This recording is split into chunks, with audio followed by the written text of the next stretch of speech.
Hey lovely people, welcome to my channel, and in today's video we are going to be talking about recent massive four major changes that have been made to migration. Now this is something you don't want to miss. A lot has happened, a lot of changes has happened in recent time, and one of the major changes we are going to be talking about four in today's video. One of the major changes is the UK government is proposing to increase the eligibility criteria for you to apply for ILRO from 5 years to 8 years. Now, before now, guys, when you come under the T2 visa, the Global Talent visa, you have to work in the UK with an employer for 5 years. You can change an employer if you want, but you are tied to a particular employer for a period of 5 years. And after that 5 years, you become eligible or you become allowed to apply for your indefinite leave to remain, which makes you a British citizen after applying for your indefinite leave to remain and doing some other things. But now, in a bid to curb migration, in a bid to make migration more difficult, the UK government are now proposing to increase the eligibility criteria for applying for ILRO from 5 years to now 8 years. So this is not so a good news. That's not the only proposed changes. They are proposing 3 other changes, making it a total of 4.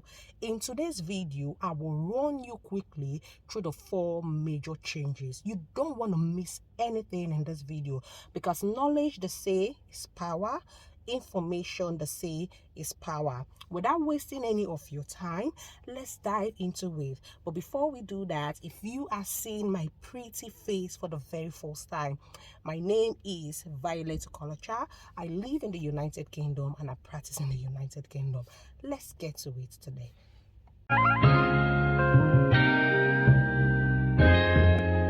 Ryan Little. Alright guys, so welcome to my channel.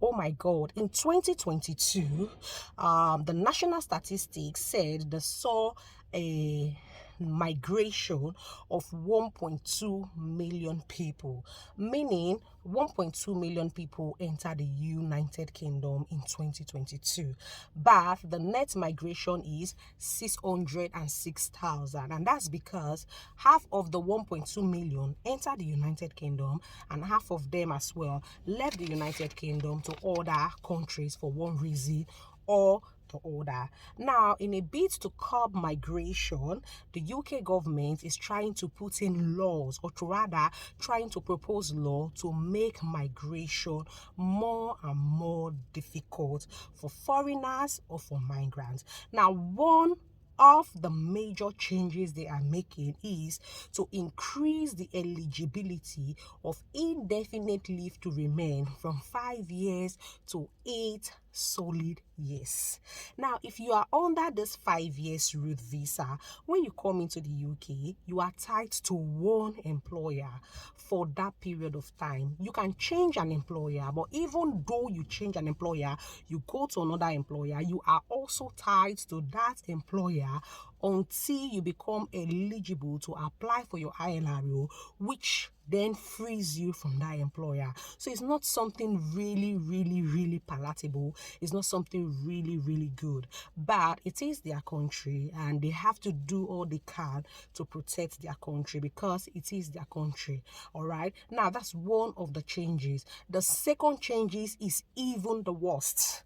The second changes is massive, guys, and the second changes says if you have any criminal conviction, you will be denied of ILRO after 8 years. So this is the second changes they are proposing. If you have any criminal conviction at all, whether at all you have a criminal offense for reckless driving or for one issue or the other, you will be denied of ILRO even after the 8 solid years.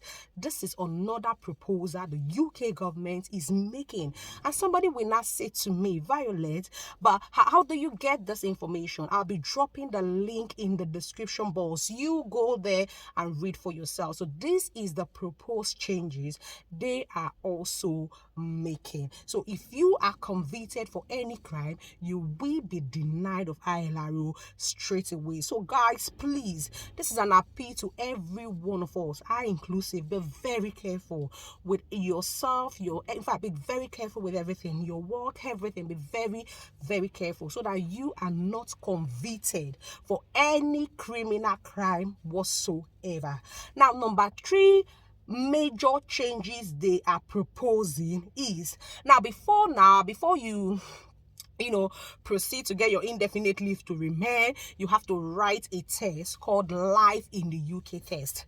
Now, that Life in the UK test, if you are over 65 years of age, or rather you are 65 years of age and over, you are exempted from writing the Life in the UK test. But the third changes they are proposing now is whether you are 65 years and above, whether you are 65 years and above, it doesn't matter anymore. Before you get your indefinite leave to remain, you must write the Life in the UK test. So they don't care if you're 70 years, they don't care if you're 80 years, but before you get your indefinite leave to remain, you must write the Life in the UK test, irrespective of your old age, whether you're 65 or 70 years. So this is the third massive changes they are proposing. All right. And the fourth changes they are proposing is you should have to work in the UK or school in the UK for 2 years. I don't quite get that. Probably that is for our dependents, maybe like our spouse or like our wife or like our husbands who are dependent on us in the UK, or like our children, but I don't quite get it. So if you get it, explain it in the comment section. I myself am curious to know what the fourth one means, because they said you must have worked in the UK for 2 years, or you must have schooled in the UK for 2 years. Does it mean our children or our dependents? I don't really quite get that, but that's the fourth changes. Now, I think this is really alarming, and this is actually a means to curb migration. Like they said, they don't want people to see the United Kingdom as a soft roof when it comes to migration now. So they are trying to make a lot of restriction, a lot of recent changes. We just saw the one they are proposing now in January for international students who are coming for 1-year masters, that they can no longer bring their dependents from January 2024. And now this is another 4 changes they are proposing. So guys, that's the situation at hand. Tell me what you think about those changes, because in countries like America, you get your citizenship sometimes even before you arrive, and in countries like Australia, you get your citizenship I think after 3 years. So I think this is going to make migrants begin to look at other routes, or begin to look like at other countries for migration instead of the United Kingdom. And I think they're all doing this to curb migration. So guys, that's all I have for you in today's video. Tell me what you think in the comment section. I myself, I don't know what to think. Like, even me myself, I'm like, oh my God, what's going on? So like I said, I'll be keeping the link in the description box, so that if you want to read for yourself, you can go ahead and read for yourself. But these are the 4 changes the UK government are proposing. And tell me what you think in the comment section. Do you think this is right? Do you think this is good? Do you think this is one of the right steps in curbing migration? Just tell me what you think in the comment section. But as it is, this is the situation at hand. So I'll read it as it is here on the screeners. Might have to wait longer to become British citizen, under the means to make UK seems less of a soft touch on immigration. All right guys, thank you for sticking around. It's summer, so we are having fun. Like, it's summer period, so we're having fun. Like, the weather is back to the way it should, where everybody can come out and have fun with themselves.